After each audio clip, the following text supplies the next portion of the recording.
দিতুয়া ঘূর্ণিঝড়ে নারকেল গাছে ঝুলে ব্যক্তি, দুর্যোগের মধ্যেই উদ্ধার শ্রীলঙ্কা বায়ুসেনার। এখনো পর্যন্ত দিতুয়া ঘূর্ণিঝড়ে শ্রীলঙ্কায় মৃত্যু হয়েছে কমপক্ষে 56 জনের, নিখোঁজ 21 জন।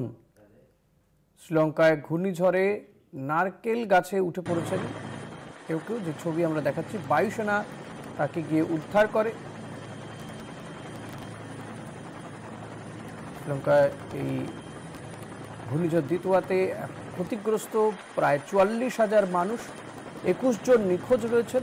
ইতিমধ্যে উদ্ধার কাজ শুরু হয়েছে, বায়ুসেনাও এই উদ্ধার কাজে হাত লাগিয়েছে। যে ছবি দেখতে পাচ্ছেন, গাছে ঝুলছিলেন এক ব্যক্তি, তাকে উদ্ধার করতে যায় বায়ুসেনা। যে ছবি আমরা দেখাচ্ছি আপনাদেরকে,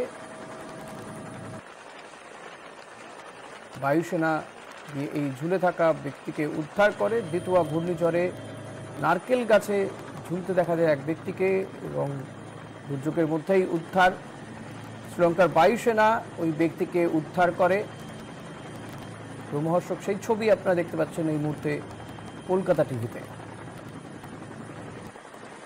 যথেষ্ট প্রতিকূল পরিস্থিতির মধ্যেই কিন্তু গাছে ঝুলে থাকা ওই ব্যক্তিকে উদ্ধার করে শ্রীলঙ্কার বায়ুসেনা কর্মী।